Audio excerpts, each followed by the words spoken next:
आज फिर एक बार सभी तलबा का इस क्लास में खैर मकदम है। ये जो पेपर है 1707 से 1950, इसमें हम लोग ने अब तक 11 यूनिट का मुताला कर लिया है और आज बारी है 12वीं यूनिट की। इसके कबल हम लोगों ने हिंदुस्तान के अंदर जो कौमी तहरीक नेशनल मूवमेंट चला, उस तहरीक के अलग अलग अदवार पीरियड्स की बात हमने की। मॉडरेट फेज,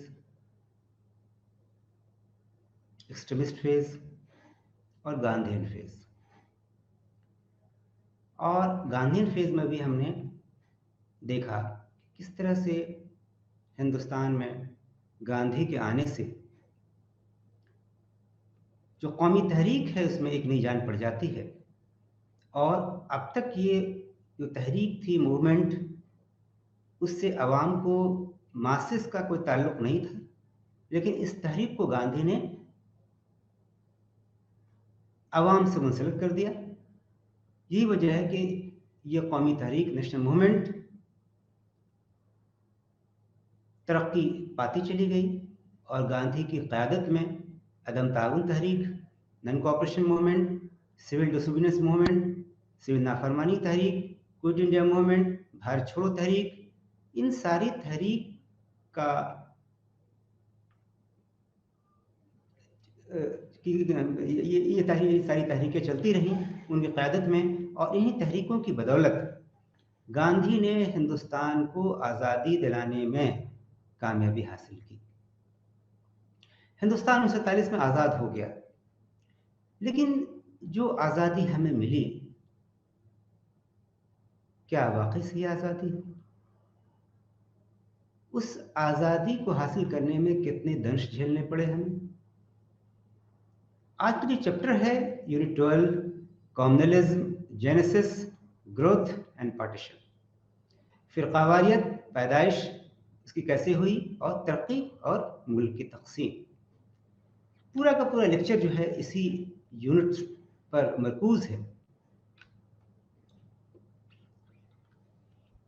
इसका जो मकसद है इस यूनिट का वो है कि ये समझना कि फ़िरकावारियत, कॉम्युनलिज्म है क्या, और ये जो है फ़िरकावारियत की मुख्तलिफ अक़साम, डिफरेंट टाइप ऑफ कॉम्युनलिज्म क्या हैं, इसमें फ़र्क वाज़ह करने की कोशिश की जाएगी। How the communalism emerge in Indian society and politics, हिंदुस्तानी समाज और सियासत में फ़िरका परस्ती, कॉम्युनलिज्म कैसे उभरी, इसका भी हम जायज़ा लेंगे। जो डिफरेंट फोर्सेस थे उसने किस तरह से इसकी नशोनुमा मदद की, मुख्तलिफ क़ुव्वतों के किरदार का अंदाज़ा करेंगे हम जिन्होंने इसके बढ़ने के काबिल बनाया। और trace its development in the early 20th century, 20वीं सदी के अवाइल में इसकी तरक्की कैसे हुई, इसका भी पता लगाने की कोशिश करेंगे। पाकिस्तान के मुतालबे का जो पस मंज़र है उसका भी हम अंदाज़ा लगाने की कोशिश करेंगे और तक़सीम हिंद तक सियासी पेशरफ्त का सुराग भी लगाने की कोशिश करेंगे। और इस्टेब्लिशमेंट ऑफ पाकिस्तान, पाकिस्तान के क़याम में मुस्लिम लीग, अंग्रेज़ और कांग्रेस का जो रोल था, उनका जो किरदार था, उसका भी जायज़ा लेने की हम कोशिश करेंगे। हिंदुस्तान एक डेवलपिंग कंट्री है और किसी भी डेवलपिंग कंट्री का जो मेन मोटो होता है वो होता है उसके पीपल को, यूनिटी ऑफ इट्स पीपल को मेंटेन करना, यकजहती को बनाए रखना। हिंदुस्तान की जो जदीद तारीख है उसका अगर हम जायज़ा लें तो हम देखते हैं कि इसका बड़ा टेस्ट लिया गया। किसने टेस्ट लिया? ग्रोइंग कम्युनिज्म, फ़िरकावारियत के उभरता हुआ तस्वुर था, उसने उसे टेस्ट किया। हिंदुस्तान की जो तहरीक थी, इंडियन नेशनल मूवमेंट, उसका जो मकसद था कि सारे हिंदुस्तानियों के बीच में यूनिटी कायम करना, जबकि कॉम्युनलिज्म का फिरकावारियत का मकसद हो गया कि लोगों को मजहबी बुनियाद पर तकसीम करना और लोगों के बीच मजहबी दीवार खड़ा कर देना, मजहबी मफादात की देखरेख करना और अल्टीमेटली एक मजहब की बुनियाद पर मुल्क का तस्वुर भी इसने दिया। हिंदुस्तान में फिरकावारियत है, कम्युनलिज्म है, वो इसलिए पैदा हुई, इसकी नशोनुमा इसलिए हुई कि बहुत सारे फैक्टर्स थे, फोर्सेस थे जिन्होंने इसको फलने फूलने में मदद किया। अब देखेंगे कौन से फैक्टर्स थे। पहला फैक्टर ये था कि हिंदुस्तान में जो 19वीं सदी में समाजी, इक़्तिसादी, सोशो इकोनॉमिक डेवलपमेंट होते हैं, उसकी खासियत हिंदुस्तान में जो कॉलोनियल रूल चल रहा था, नौआबादियाती हुकूमत कायम थी, उसका क्या रोल था, जो कॉलोनियल पॉलिसीज थी उनका क्या रोल था, जो एंटी कॉम्युनल नेशनलिस्ट फोर्सेस थे वो फोर्सेस भी हम देखते हैं कमजोर होते चले जाते हैं। ये भी उन्होंने बहुत रोल प्ले किया कम्युनलिज्म को भरने में। और जो कम्युनल ऑर्गेनाइजेशंस थे, फिरकावाराना तंजीमें थी, इन्होंने भी फिरकावारियत की नशोनुमा में, डेवलपमेंट ऑफ कम्युनलिज्म में बहुत ही इंपॉर्टेंट रोल प्ले किया। 1940 का जो दहाई था हिंदुस्तान की तारीख में कम्युनलिज्म के ग्रोथ में बहुत ही इंपॉर्टेंट था। ये एक ऐसा दौर था जबकि बहुत बड़ा कम्युनल डिमांड, यानी पाकिस्तान का जो डिमांड है, सामने आया और इसको मुस्लिम लीग ने बहुत ही मकबूल बनाया। इस पीरियड में हम देखते हैं कि 1947 में फाइनली पाकिस्तान कायम हो जाता है और इस तरह से हम इसमें कोशिश करेंगे कि पाकिस्तान का जो फॉर्मेशन है, क्रिएशन ऑफ पाकिस्तान है, उसके प्रोसेस को एक्सप्लेन करने की कोशिश करेंगे और कौन कौन से मेजर इवेंट्स थे जिन्होंने इसके क़याम में मदद की, फॉर्मेशन ऑफ पाकिस्तान में मदद की।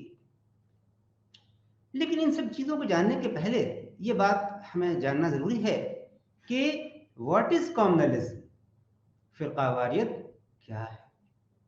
हमने तो बार बार सुना है कम्युनलिज्म कम्युनलिज्म कम्युनलिज्म, लेकिन ये फिरकावारियत क्या है। अगर आमतौर पर हम इसको देखें तो कम्युनलिज्म एक बिलीफ है,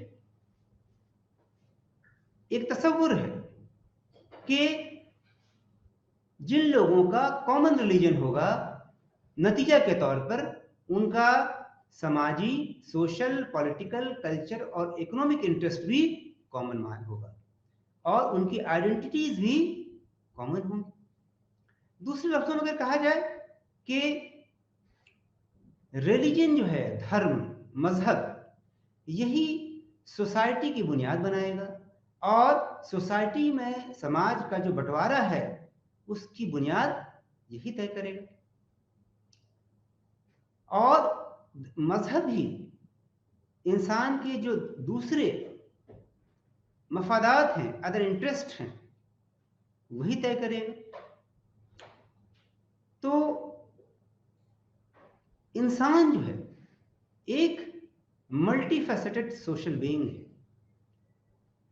जो कि एक वक्त में वो कई तरह से उसकी शख्सियत होती है, डिफरेंट आइडेंटिटीज उसकी है। उसकी आइडेंटिटी उसके कंट्री के बेसिस पे हो सकती है, मुल्क के बेसिस पर, उसके रीजन, इलाका के बेसिस पे हो सकती है, उसके जेंडर के बेसिस पे हो सकती है, वो मर्द है या औरत है, उसके पेशे ऑक्यूपेशन के बेसिस पे हो सकती है, वो किस पेशे को अपनाया हुआ है, पोजीशन द फैमिली, फैमिली के अंदर कौन सी उसकी पोजीशन है, कौन सा जात से ताल्लुक रखता है या कौन से मजहब को ताल्लुक रखता है। लेकिन जो फिरकावारियत से लबरेज लोग हैं, कम्युनलिस्ट जो होते हैं, वो सिर्फ रिलीजियस आइडेंटिटी, मजहबी शख्सियत जो आइडेंटिटी है, उसमें से सारे मसे सिर्फ उसको ढूंढ के निकाल के लाते हैं और उसी पर अपना जोर देते हैं। नतीजा क्या होता है कि हमारे जो सोशल रिलेशनशिप है, समाजी ताल्लुकात हैं, हमारे जो पॉलिटिकल बिहेवियर हैं, हमारे जो सियासी जो बिहेवियर हैं और हमारा जो इकोनॉमिक स्ट्रगल है, वो उसको हम डिफाइन करते हैं हमारी रिलीजियस कैटेगरी के बेसिस पर। दूसरी जिस चीज़ों पर हम डिफाइन नहीं करते हैं, और यही स्टार्टिंग पॉइंट ऑफ कम्युनलिज्म है। फिरकावारियत की यहीं से शुरुआत होती है। अगर हम मुख्तसर कहें तो जो कम्युनल प्रोपेगेंडा है और आर्गुमेंट है, वो कम्युनलिज्म में, फिरकावारियत में 3 लेवल पर होता है। पहला यह है कि किसी मजहब के मानने वाले लोगों के जो मफादात हैं उसके मेंबर्स के, वो सब एक जैसे हैं। मिसाल के तौर पर यह कहा गया कि मुस्लिम जमींदार और जो किसान हैं उनका कॉमन इंटरेस्ट है क्योंकि वो मुसलमान हैं। या हिंदू और सिख जो की बात किया जाए तो उनके साथ भी वही लागू करने की कोशिश की गई।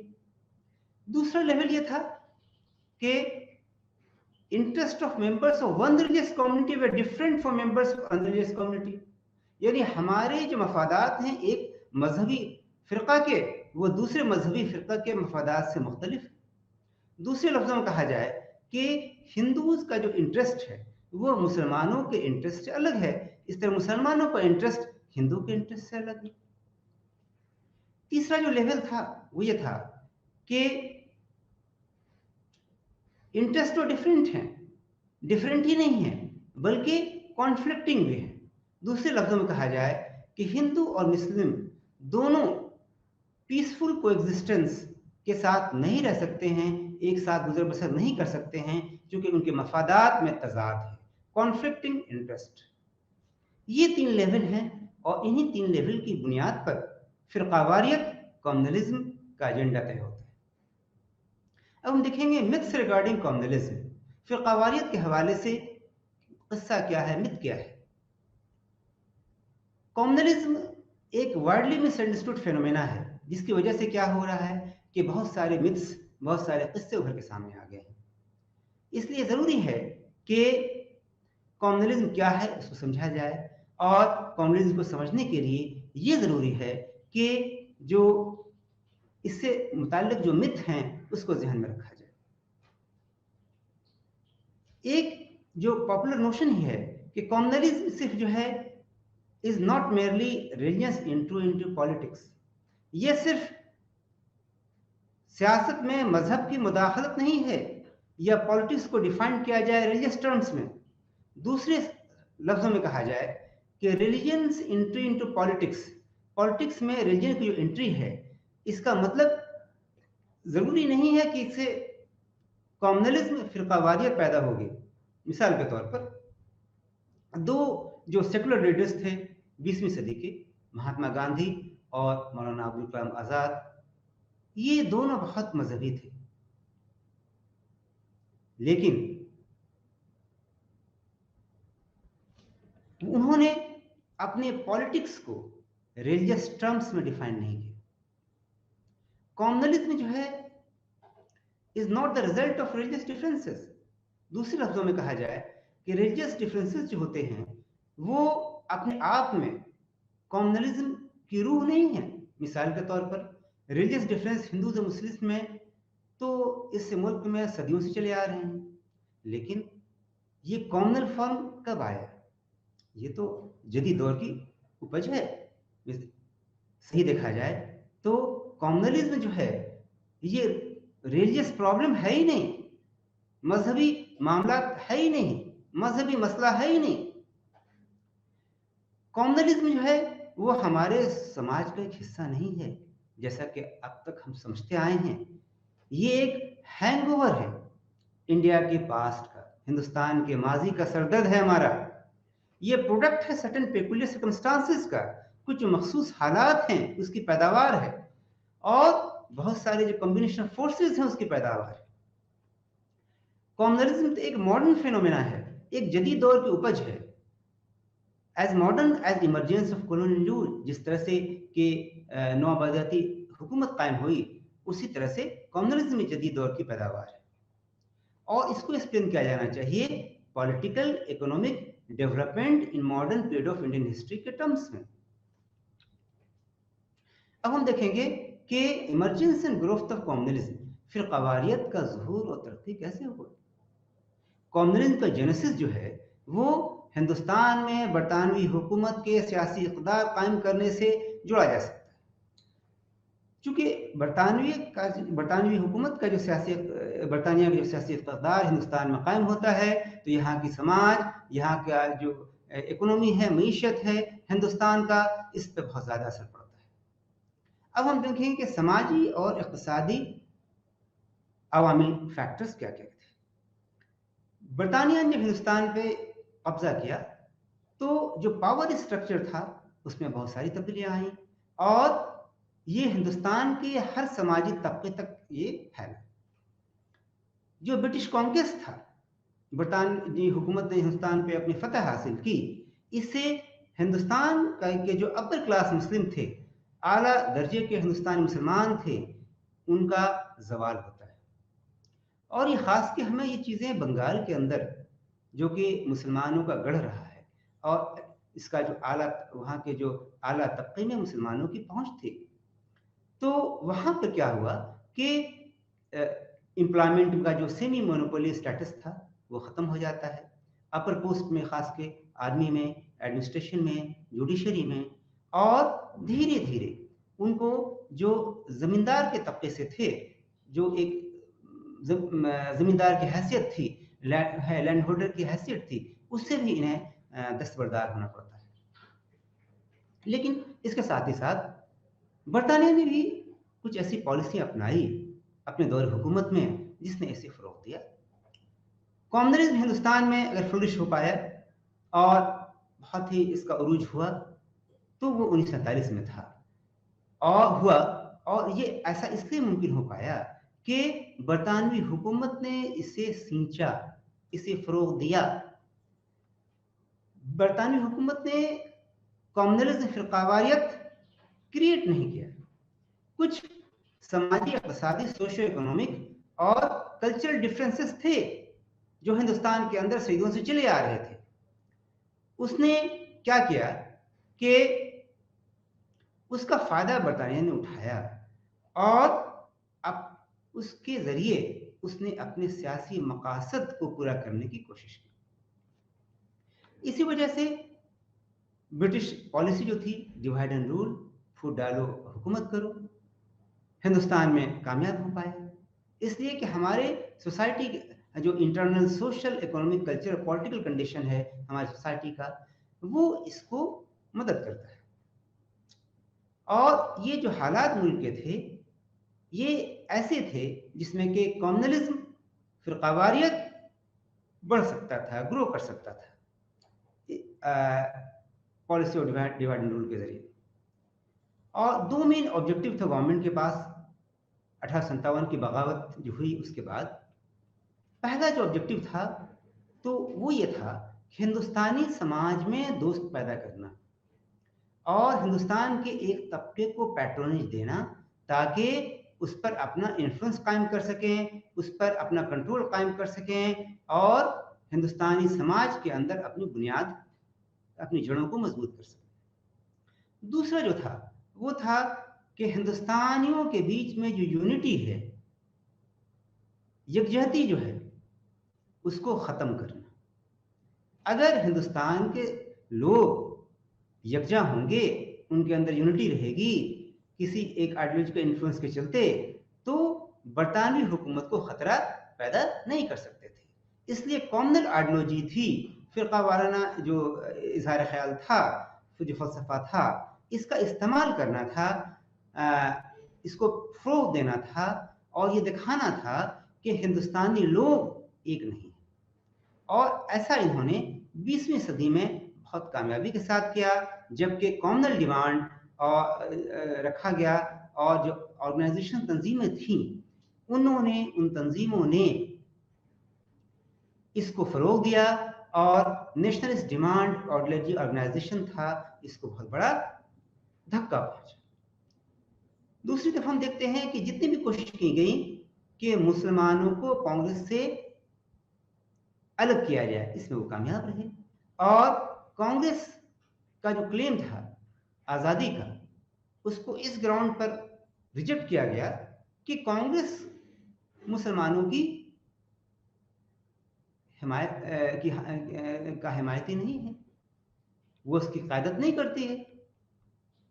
ये जो कम्युनल फिरकावारियत था, इससे गवर्नमेंट को बहुत फायदा हुआ, क्योंकि कम्युनल डेडलॉक जो था, जो कम्युनल सिचुएशन था, जो डेडलॉक बन गया था, उसमें उसको एक जस्टिफिकेशन के तौर पर इस्तेमाल किया जा सकता था कि बरतानवी हुकूमत हिंदुस्तान के अंदर और कायम रहने की ज़रूरत है। ये जो आर्गुमेंट था वो हिंदुस्तानियों को कि इनको डिवाइड किया जाए, बांट के रखा जाए, और ये लोग हिंदुस्तानी लोग अपने ऊपर अपनी खुद हुकूमत नहीं चला सकते हैं, ऐसा जो ख्याल उन्होंने फैलाया था, इससे बरतानियों को फायदा हुआ और उसमें अपने मकसद में कामयाब हुआ। ब्रिटिश पॉलिसी तो थी ही डिवाइड एंड रूल की, हिंदुस्तान को टुकड़े में बांटने की, फिरकावारियत को बढ़ाने की, लेकिन साथ ही साथ हमारी जो कौमी तहरीक थी, नेशनल मूवमेंट थी, इसमें भी खामियां थीं, जिन्होंने इसको कम्युनलिज्म की नशोनुमा में अहम किरदार अदा किया है। जो कम्युनल आइडियोलॉजी थी, उसको सिर्फ नेशनलिस्ट फोर्सेस जो आइडियोलॉजी थी वही डिफीट कर सकती थी, हरा सकती थी, शिकस्त दे सकती थी। लेकिन इंडियन नेशनल कांग्रेस जो थी, वो जो नेशनलिस्ट फोर्सेस और आइडियोलॉजी की जो नुमाइंदा थी, रिप्रेजेंटेटिव थी, वो इसके कम्युनलिज्म का जो फरोग हुआ, इसको नहीं रोक पाई अवाम के अंदर। जो इंडियन नेशनल मूवमेंट था, हिंदुस्तान की जो कौमी तहरीक थी, वो कम्युनल फोर्सेस के खिलाफ लड़ाई तो जरूर लड़ी, लेकिन बहुत सारे वजूहात थे जिस वजह से शिकस्त का मुंह देखना पड़ा।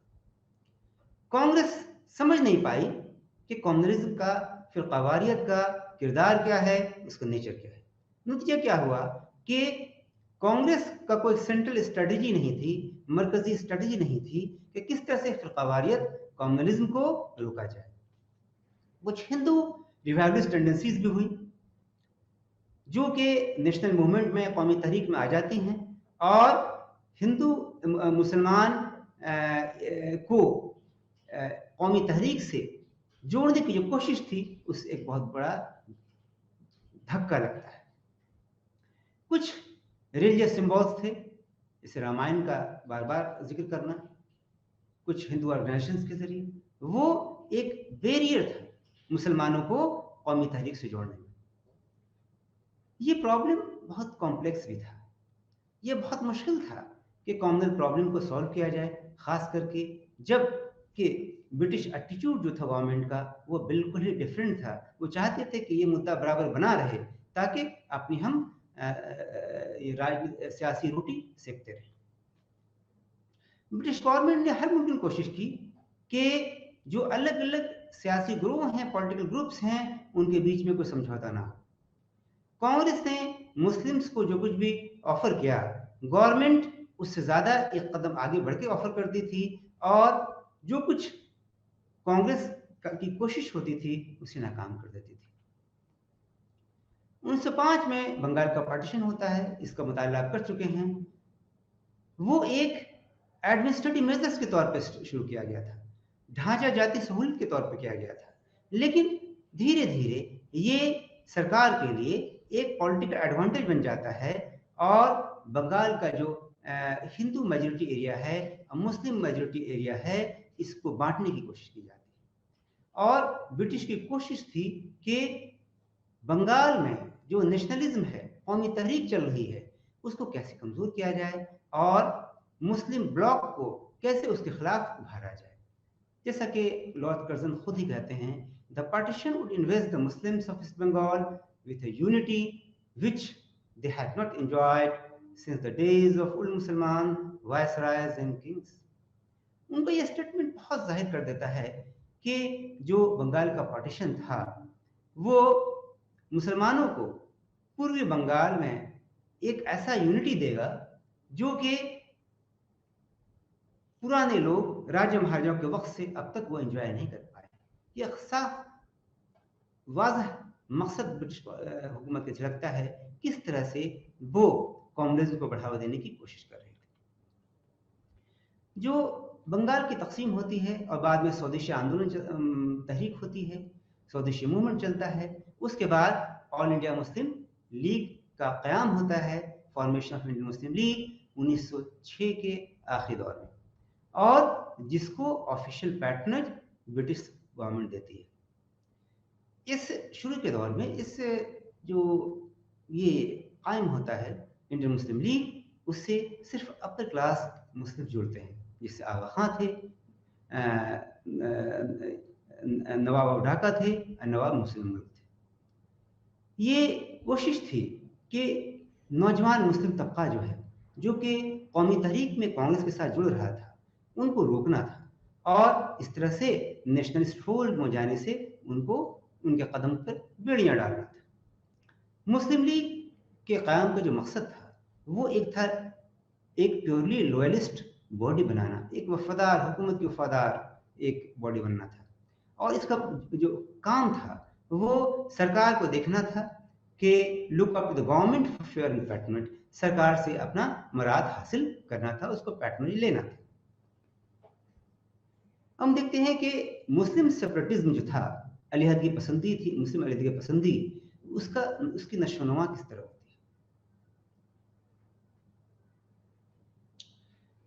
तो ये इसके पीछे जो वजूहात थी मुस्लिम सेपरेटिज्म के ग्रोथ के पीछे, वो ये था कि हिंदू रिवाइवलिस्ट टेंडेंसीज स्वदेशी मूवमेंट के टाइम में शुरू की जाती।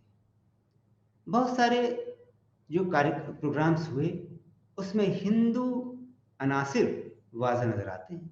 इस वजह से मुसलमानों का तबका स्वदेशी तहरीक से बहुत ज़्यादा जुड़ नहीं पाया। दूसरा था कि ब्रिटिश प्रोपेगेंडा था कि बंगाल की जो तकसीम है इससे मुसलमानों को फ़ायदा होगा। तीसरा यह था कि जो कॉमनल वायलेंस हुए, फ़िरका वाराना तशद्दुद हुई, कॉमनल राइट्स हुए, इस जो ईस्ट बंगाल में वाक़ हुए, वो स्वदेशी मूवमेंट के बाद इसने मुस्लिम सेपरेटिज्म को बढ़ावा दिया, मुस्लिम अलहदगी पसंदी को बढ़ावा दिया। एक और चीज थी, वो थी सेपरेट इलेक्टोरेट। 1909 का जब पार्लियामेंट्री रिफॉर्म होता है उसमें सेपरेट इलेक्टोरेट की बात की जाती है, और कम्युनलिज्म की तारीख में ये बहुत बड़ा लैंडमार्क था। सेपरेट इलेक्टोरेट का मतलब था कि कॉन्स्टिट्यूएंसीज जो थी उसको ग्रुपिंग करना, वोटर्स और इलेक्टेड रिप्रेजेंटेटिव, इलेक्टेड कैंडिडेट्स हो, उनको ग्रुप करना मजहब की बुनियाद पर। प्रैक्टिकल टर्म्स में देखा जाए तो इसका मतलब यह था कि मुस्लिम कॉन्स्टिट्यूंसी इंट्रोड्यूस की गई, मुस्लिम वोटर्स को अलग कैटेगरी में बांटा गया, और मुस्लिम कैंडिडेट्स, मजहब के नाम पर कॉन्स्टिट्यूंसी बनाई गई, मजहब के नाम पर वोटर्स का ग्रुप बनाया गया, मजहब के नाम पर कैंडिडेट को खड़ा किया गया। जो भी इलेक्शन कैंपेन होता था और सियासी पॉलिटिसाइजेशन की कोशिश की जाती थी, वो मजहब की चहारदीवारी के अंदर ही काम करती थी। इससे इसके जो नतायज हुए बहुत ही खतरनाक हुए। ये इस ख्याल पर मबनी था कि हिंदुस्तान का जो समाज है वो it is a mayor collection of interest and groups. अलग अलग मफादात के लोग यहाँ पर हैं, अलग अलग ग्रोह के लोग हैं, और इसका जो बेसिक डिवीजन है इंडियन सोसाइटी का, वो सोसाइटी का डिवीजन है हिंदूज एंड मुस्लिम्स। हिंदू अलग एक आइडेंटिटी है, मुस्लिम एक अलग आइडेंटिटी है। हिंदुस्तानी मुसलमान जो थे उनको separate, distinct and monolithic community कहा गया। ये इस बेस मोटिव पर बेस था कि कुछ खास लोगों के हाथ में इक़्तिदार दिया जाए और हिंदू मुस्लिम यूनिटी जो थी उसको बढ़ने से रोका जाए। मुसलमानों को कहा गया कि काउंसिल में तुम्हें रिप्रेजेंटेशन देंगे, तुम्हारे जो आबादी है उसके तनासब से नहीं, बल्कि तुम्हारा जो पॉलिटिकल इम्पोर्टेंस है उसके बिना पर सेपरेट इलेक्टोरेट जो थे, उसका जो इम्पैक्ट हुआ, उसका जो असर हुआ, वो काफी ज्यादा होता है। सेपरेट इलेक्टोरेट की वजह से एक ऐसा इंस्टीट्यूशनल स्ट्रक्चर बना, एक ऐसी ढांचे जाती ये जो स्ट्रक्चर में जो तब्दीली आई, उसमें सेपरेटिज्म की झलक हमें मिलती है। It created institutional structure containing separatism. दूसरा था कि it was to produce severe constant on the Congress and to limit the space for national activities. Congress के लिए बहुत मुसीबत इसने पैदा कर दिया, और नेशनल एक्टिविटीज भी जो थी वो बिल्कुल महदूद हो गई। It was to activate the common groups and organisations. इसका जो मकसद ये भी था कि इसका जो असर ये भी पड़ा, ये था सेपरेट इलेक्टोरेट का, कि कॉमनल ग्रुप्स को, ऑर्गेनाइजेशंस को एक्टिवेट करना। इसका असर ये भी पड़ा कि to ensure the impossibility of a common agreement among Indian political groups, Hindustan के जो सियासी ग्रोह थे उनके बीच में एक कॉमन एग्रीमेंट ना हो पाए, इसको ये जो कुछ हालात रहे हिंदू मुस्लिम में, फिरका वारानिया ख्यालात जो रहे, अलहदगी पसंदगी रही, इसको रोकने के लिए लखनऊ पैक्ट 1916 कांग्रेस और लीग के बीच में होता है। ये कोशिश थी इंडियन ऑर्गेनाइजेशंस की, कांग्रेस और मुस्लिम लीग की, कि सेटलमेंट किया जाए, एक समझौता किया जाए। कांग्रेस ने सेपरेट इलेक्टोरेट की बात मान ली, लेकिन एक टेम्पररी अरेंजमेंट के तौर पर, ताकि मुस्लिम लीग का सपोर्ट हिंदुस्तानी कौमी तहरीक में लिया जा सके। दो चीजें जो काबिल गौर हैं लखनऊ पैक्ट में, वो ये है कि एक अरेंजमेंट था लीडर्स के बीच में, सरबराहान के बीच में एक समझौता था, अवाम के बीच में नहीं, not between the people. Congress league जो सेटलमेंट था वो इसको माना गया कि हिंदू मुसलमानों के बीच में सेटलमेंट हुआ है, जबकि ऐसी बात नहीं थी, और ये अज्यूम कर लिया गया कि मुस्लिम लीग ये मुसलमानों की नुमाइंदगी करती है। जैसे ही लखनऊ पैक्ट होता है, उसके कुछ ही दिन के बाद देखते हैं कि ये समझौता बेकार हो गया। जो गवर्नमेंट ऑफ इंडिया एक्ट 1919 आता है 1919 का, जो कि मुसलमानों को लखनऊ समझौता से ज्यादा बढ़ चढ़ के देता है। उसके बाद साइमन कमीशन की बात आती है 27 में, और उस साइमन कमीशन का जो बायकॉट है, जो हिंदुस्तान के हर सियासी तबके के लोग उसका बायकॉट करते हैं। तो चाहे जिस धर्म के हो, जिस मजहब के लोग हो, सब कुछ हो, तो इससे एक बार फिर एक उम्मीद की किरण नजर आती है यूनिटी की तरफ, हिंदू मुस्लिम यूनिटी की तरफ।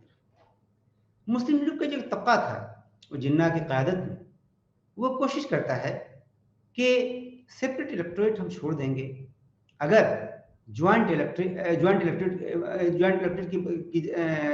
को मानते हुए सेपरेट छोड़ देंगे अगर कुछ हमारे मुतालबात मान लिए जाए, हमारे कंडीशंस को फुलफिल किया जाए। वो क्या डिमांड्स थे, वो कंडीशंस क्या थे?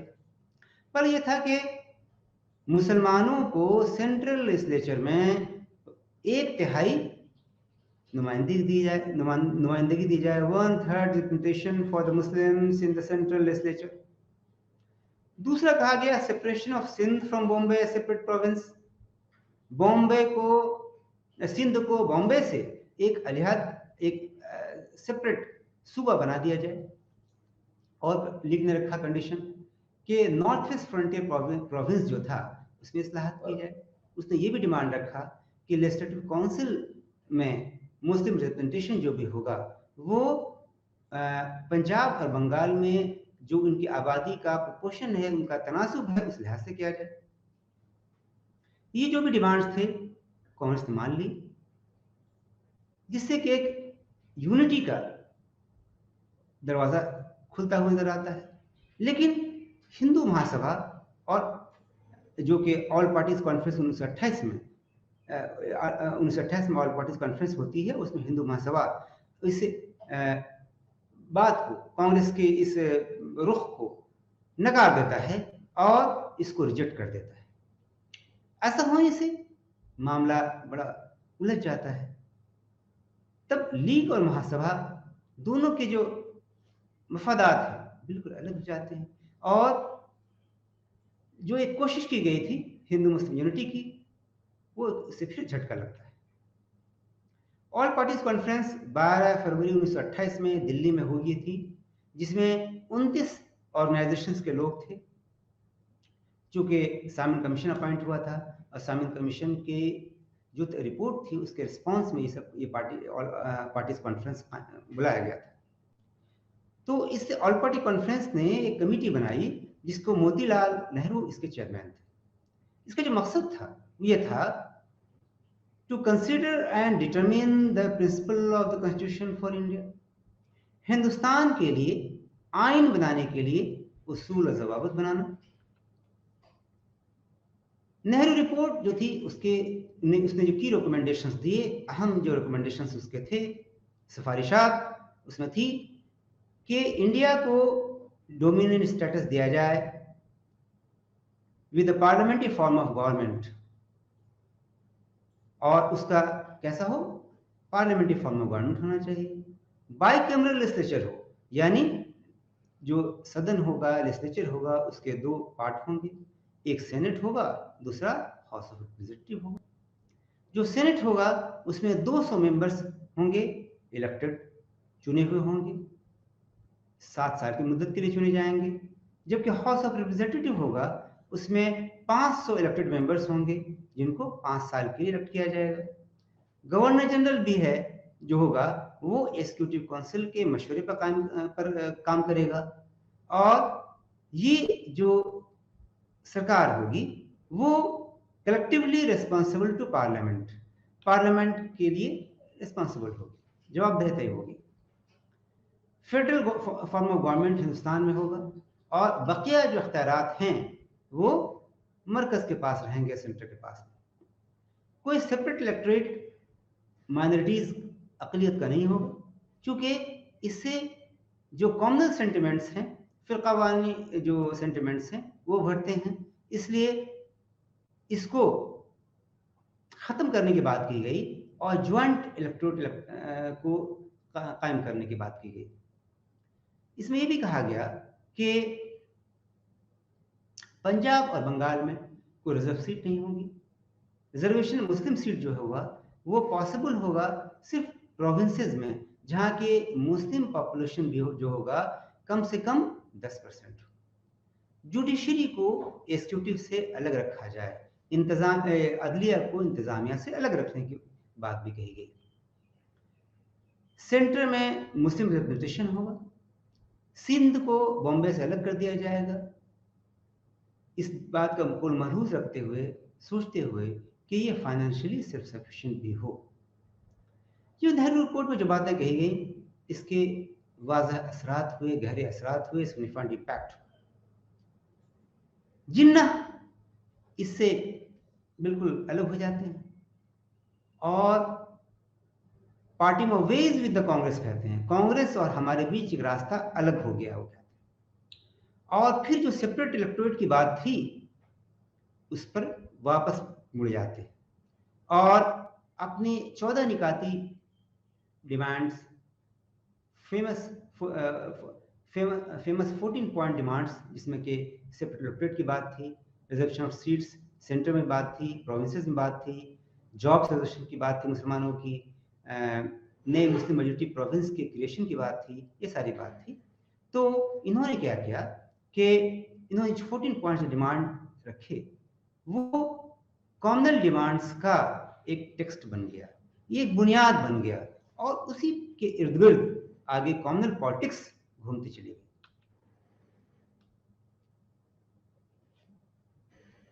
ये जो आप देख रहे हैं ये मैप है, जिसमें कैबिनेट मिशन जो हिंदुस्तान में आया था, हिंदुस्तान की सियासी तरक्की को दिखाने के नशोनुमा में बात को आगे बढ़ाने के लिए इसमें एक मैप दिया गया है। उस मैप में आप शेड्स बने हुए हैं। इसमें एक शेड है पहला, मुस्लिम मेजॉरिटी एरियाज ऑफ 1941। उसमें दिखाया गया है कि कौन कौन से मुस्लिम मेजॉरिटी एरियाज थे, कौन कौन से ऐसे इलाके थे जहां मुसलमानों की अक्सरियत थी। दूसरा जो डार्क शेड है वो दिखाया गया हिंदू मेजॉरिटी एरियाज ऑफ 1941, 1941 में जो हिंदू मेजॉरिटी एरियाज थे कौन कौन थे। और एक ग्रे जो दिखाया जा रहा है प्रिंसली स्टेट्स थे, not specifically provided for in the proposal, जो कि इस प्रपोजल में उनको नहीं रखा गया था। तो ये पूरा मैप दिखाया गया है कि कैबिनेट मिशन ने किस तरह से प्रपोजल दिया एक इंडियन फेडरेशन का, जिसमें कि 3 सेक्शंस में बांट दिया गया इलाकों। एक और दाहिने साइड आप देख रहे होंगे, ये एक फोटो है जिसमें कि कैबिनेट मिशन का जो वफद आता है वो हिंदुस्तान के लीडरान, खासकर इसमें जिन्ना को दिखाया गया है, बाएं से दूसरे नंबर पर हैं, उनसे वफद मिल रहा है। और ये जो बाएं तरफ जो तस्वीर है इसमें 4 लोग हैं, ये कैबिनेट मिशन के मेंबरान्स हैं जो हिंदुस्तान आए थे और अपने हिंदुस्तान के सियासी लीडरान थे उनसे मुलाकात करके अपनी बातों को न रखा और उनकी बातों को भी जानने की कोशिश की।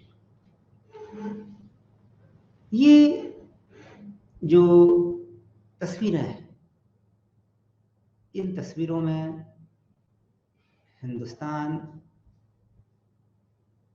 जो आज़ाद हुआ वो आज़ाद किस कीमत पर हुआ, जो फ़िरका वाराना फसादात हुए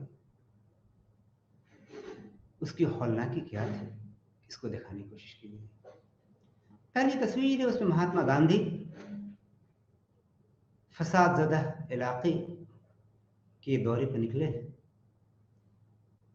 चूंकि पूरा हिंदुस्तान फिरकावारियत की आग में झुलस रहा था, ये जो आग थी इस कदर फैली कि 2 कम्युनिटी के लोग, हिंदू और मुसलमान, जिस गांव में बस रहे थे उस गांव एक साथ समाजी जिंदगी गुजार रहे थे, एक साथ शादी ब्याह के रस्मात में उठ बैठ रहे थे, शिरकत कर रहे थे, एक साथ खा पी रहे थे। उनके बीच में इन फसाद ने ऐसी हालात पैदा कर दिए कि वो एक दूसरे के जाने दुश्मन रह गए, वो एक दूसरे के खून के प्यासे हो गए। एक शख्स जो दूसरे कौम की औरत को अपनी बहन मानता था, आज वो उसकी इज्जत, उसकी आबरू रेजी करने के लिए उतावला हो गया। आज इंसान जिसको अपना दूसरे कौम का होते हुए भी उसे अपने भाई कहता था, उसके खून का प्यासा हो गया, उसके बाल बच्चों के सामने उसको कत्ल कर दिया जाता है। एक माँ अपने बच्चे से बिछड़ जाती है, एक बहन दूसरे बहन से बिछड़ जाती है। इस तरह की जो मंजर है, दिल दहलाने वाले मंजर। तो पहली तस्वीर हम देख रहे हैं कि महात्मा गांधी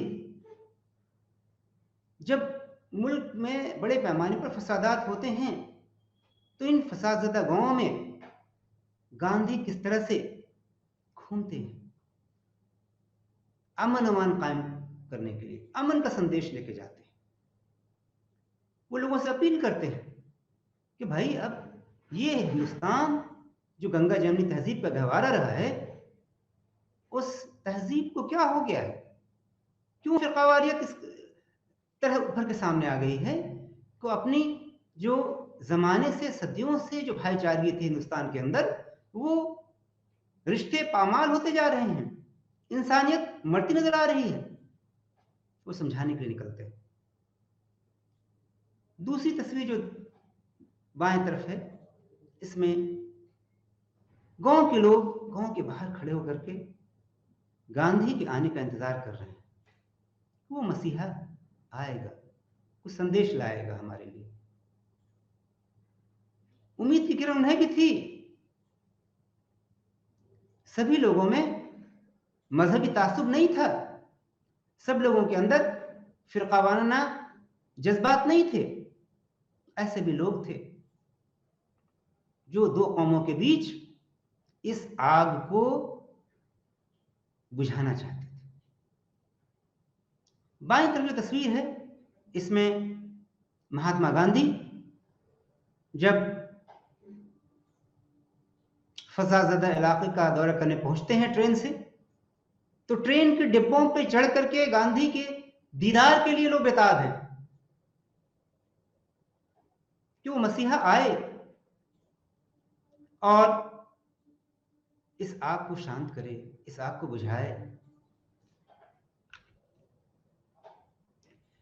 ये और जो नेक्स्ट स्लाइड है, इसमें भी हौलनाकी का मंजर है, फसाद। ऊपर वाली स्लाइड में एक इंसान बैठा हुआ है अपना सब कुछ लूट जाने के बाद, कोई नहीं है उसका, कोई सहारा नहीं। लोगों का जो माइग्रेशन होता है, बॉर्डर से इस पार से उस पार लोग जा रहे हैं अपने को महफूज करने के लिए। सबके पास ट्रेन नहीं थी, मोटर गाड़ी नहीं थी। कुछ ऐसे लोग थे जो अपने खानदान को ठेलों पर रख कर बैठा करके इस पार से उस पार हो रहे थे। कुछ ऐसे लोग थे जो बांस से डोली की शक्ल बना लेते हैं और उसमें बूढ़े ज़ईफ लोगों को या बच्चों को उस पर बैठा करके सरहद पार करा रहे हैं। सोचिए वो कैसा मंजर होगा। जो 75 साल, हिंदुस्तान की आज़ादी को हुए 75 साल हो गए, लेकिन इन तस्वीरों को देख करके वही हौलनाक मंजर हमें नजर आने लगता है। बाईं तरफ जो तस्वीर है, इस तस्वीर में एक औरत दूसरी औरत को दिलासा दे रही है, सब कुछ लूटने के बाद समझा रही है।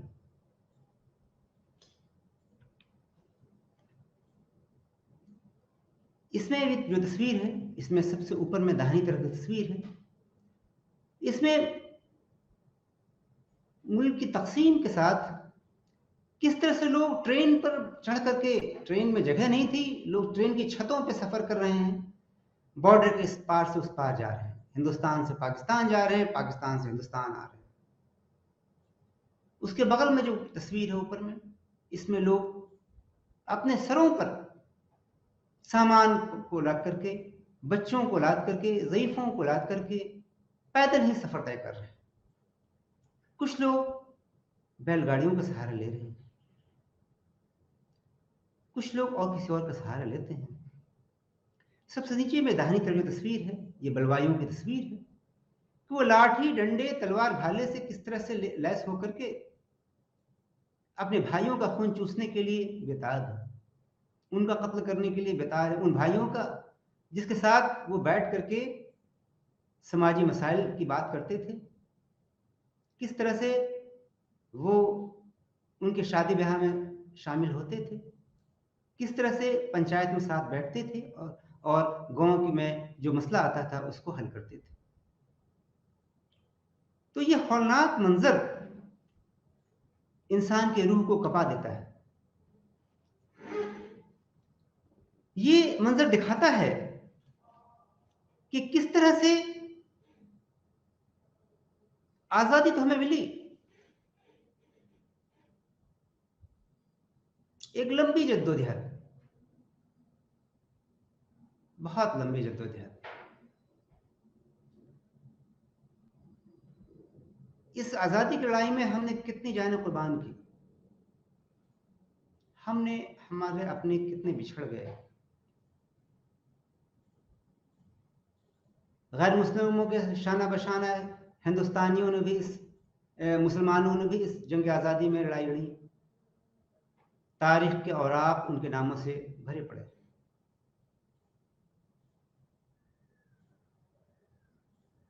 सब लोग नहीं चाहते थे कि हिंदुस्तान आज़ाद हो, लेकिन दो टुकड़ों होने के बाद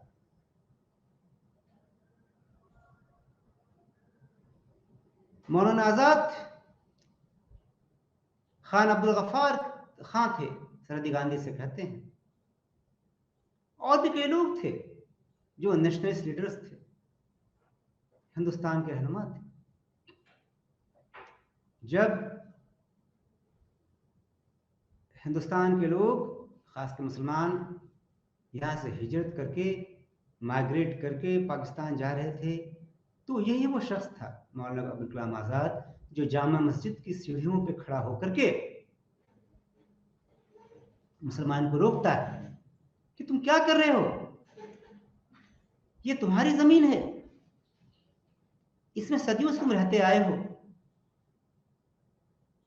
क्यों जा रहे हो छोड़ करके हिंदुस्तान? इसी हिंदुस्तान को अपना वतन बनाओ।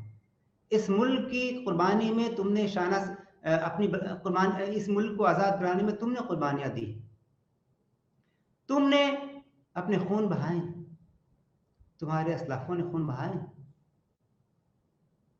इस मुल्क को की तहजीब व तमद्दुन को मुख्तलिफ मजहब के लोगों ने सींचा है।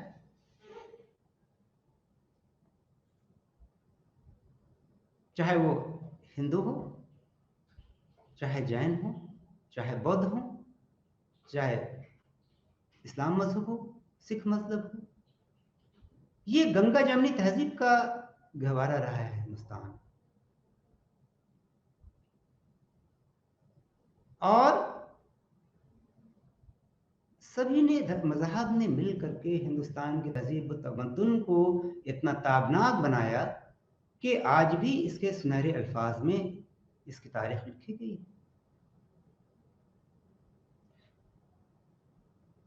फिर क्या हो गया?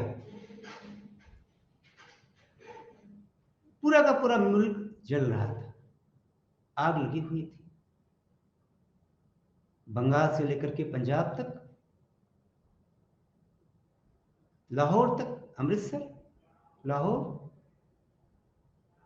पूरा का पूरा मशरक़ी हिंदुस्तान, वस्ती हिंदुस्तान और मगरबी हिंदुस्तान का एरिया झुलस रहा था आगों से, आग के लपटों में, आग के शोलों में जा रहा था।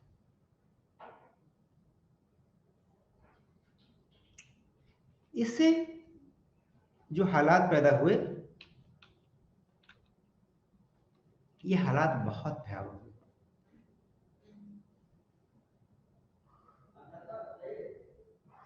बहुत से लोग रुक गए हिंदुस्तान के अंदर, सब माइग्रेट नहीं किए।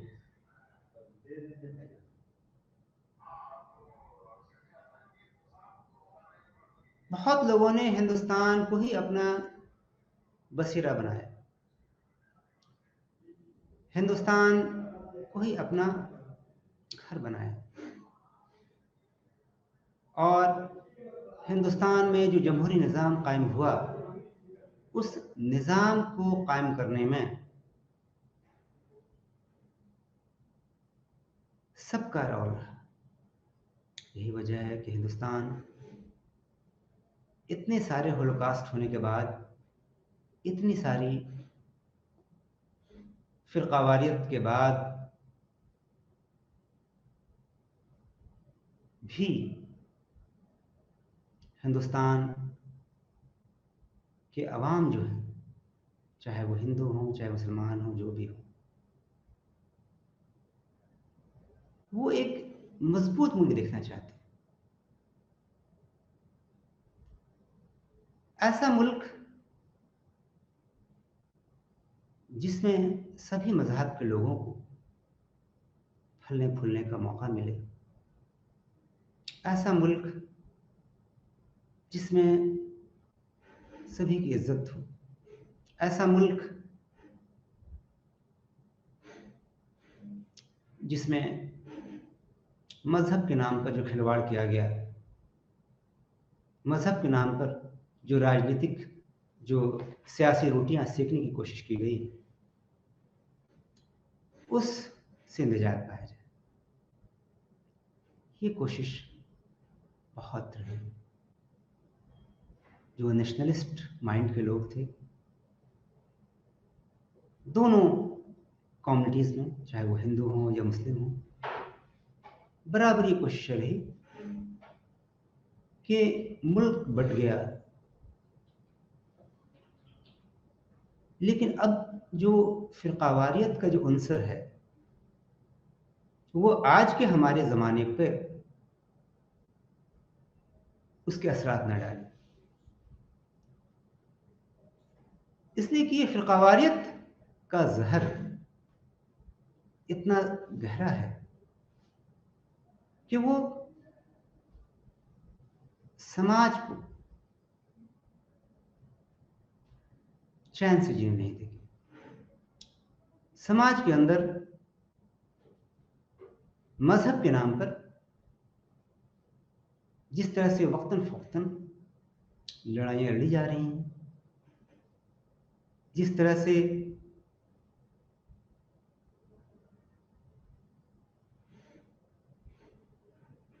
मजहब को शक की निगाह से देखा जा रहा है, ये ट्रेंड हमारी जमहूरियत के लिए, हमारे डेमोक्रेसी के लिए बहुत खतरनाक है। मुल्क आज़ाद हो गया, दो टुकड़े हो गए, लेकिन हमने जो आइन बनाया, कॉन्स्टिट्यूशन जो बनाया, उस कॉन्स्टिट्यूशन में सारे मज़ाहब के तहफ़्फ़ुज़ की बात कही गई। हिंदुस्तान को एक सेक्युलर स्टेट कहा गया। जो माइनॉरिटीज़ हैं उनके तहफ़्फ़ुज़ के लिए कॉन्स्टिट्यूशन प्रोविजंस रखे गए। और ये ऐसा इसलिए कि माइनॉरिटीज़ में जो ख्याल है, डर है, खौफ है, पार्टीशन के बाद जो एक खौफ था कि पता नहीं हमारा फ्यूचर क्या होगा इस मुल्क में। लेकिन जब आइन बनाया गया तो जो आइन के जानकार लोग थे उन्होंने जो ड्राफ्ट किया, खासकर B.R. अम्बेडकर जो ड्राफ्टिंग कमेटी के चेयरमैन थे और राजेंद्र प्रसाद जो इसके प्रेसिडेंट रहे, सब ने मिलकर के जो कानून साज असेंबली में काम किया, उसमें हिंदुस्तान को एक सेकुलर स्टेट बनाने की कोशिश की गई और माइनॉरिटीज़ के तहफ़्फ़ुज़ के लिए बहुत सारे कॉन्स्टिट्यूशन प्रोविज़न रखे गए।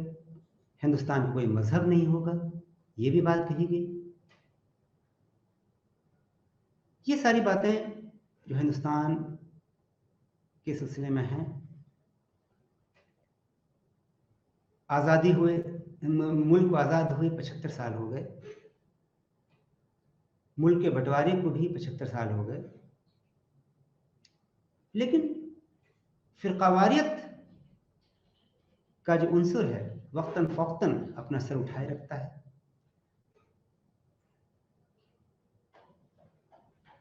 इसके सियासी मक़ासद जो भी हो, लेकिन कोई भी इंसान फ़िरक़ावारियत जो ज़ीहोश इंसान है, उस फ़िरक़ावारियत के ख़िलाफ़ है। उसकी कोशिश यही है कि हमारा मुल्क तभी तरक्की करेगा जब हम आपस में जो निफाक है उसको छोड़ देंगे, जब हम एक मज़हब दूसरे मज़हब की इज्जत करना सीखेगा, जब एक समाज दूसरे समाज को इज्जत देगा, तभी हमारा मुल्क तरक्की की राह पे गामज़न हो सकता है। तभी हमारा मुल्क आलमगीर सतह पर एक ताकतवर मुल्क उभर करके सामने आ सकता है। यही वजह है कि हम लोग हर साल नेशनल इंटीग्रेशन डे भी मनाते हैं, कौमी यकजहती की बात के लिए, और वो एक संदेश दिया जाता है किस तरह से फ़िरक़ावाराना अनासिर को समाज से अलग किया जाए और किस तरह से कौमी यकजहती के जो अनासिर हैं उसको बढ़ावा दिया जाए। तो ये सारी जो चीज़ें हैं, हिंदुस्तान का जो मूवमेंट, नेशनल मूवमेंट है, उस नेशनल मूवमेंट में जो फ़िरक़ावारियत का ज़हूर है और उसकी जो नशोनुमा होती है और मुल्क की जो तक़सीम होती है, इन सब चीज़ों का हमने जायज़ा लिया और देखा कि किस तरह से क्या-क्या हालात थे जिससे कि हिंदुस्तान में फ़िरक़ावारियत का उरूज हुआ, क्या-क्या वजूहात थे जिसने फ़िरक़ावारियत की नशोनुमा में अहम किरदार अदा किया और क्या-क्या वजूहात थे जिसने हिंदुस्तान को एक नहीं 2 टुकड़ों में तक़सीम कर दिया। आज़ादी तो मिली, लेकिन उस आज़ादी की हमें भारी कीमत चुकानी पड़ी। हिंदुस्तान आज़ाद हुआ, लेकिन 2 अलग-अलग मुल्क बने, एक हिंदुस्तान और दूसरा पाकिस्तान। दोनों मुल्क के नज़रियात अलग-अलग हैं, इसमें शक नहीं। पाकिस्तान अपने नज़रिए से हिंदुस्तान को देखता है, हिंदुस्तान अपने नज़रिए से पाकिस्तान को देखता है। लेकिन पीसफुल कोएग्जिस्टेंस एक बहुत ही इम्पोर्टेंट चीज़ है, और अगर दोनों ममालिक और जो वहाँ के बसने वाले जो अलग-अलग मज़हब के लोग हैं, वो इस बात को समझ लेंगे, तो 2 मुल्क बहुत ही आसानी के साथ पीसफुल कोएग्जिस्टेंस की थ्योरी को अपना सकता है, और हिंदुस्तान ये आलमगीर सतह पर अपनी एक हैसियत बना सकता है, अपना अपनी एक पहचान बना सकता है। ये एक बहुत बड़ा चैलेंज है, इतना आसान भी नहीं है। लेकिन अगर इंसान, हमारा माशरा, हमारे सरबराहान, हमारे लोग ये सोच लें कि फ़िरक़ावारियत को जड़ से मिटा देंगे और इसको मिटा करके ही हम मुल्क की तरक्की कर सकते हैं, तो ये नामुमकिन भी नहीं है। इन्हीं लफ्ज़ों के साथ मैं अपनी बात को ख़त्म करता हूँ। इंशाअल्लाह अगले लेक्चर में मिलेंगे। खुदा हाफ़िज़।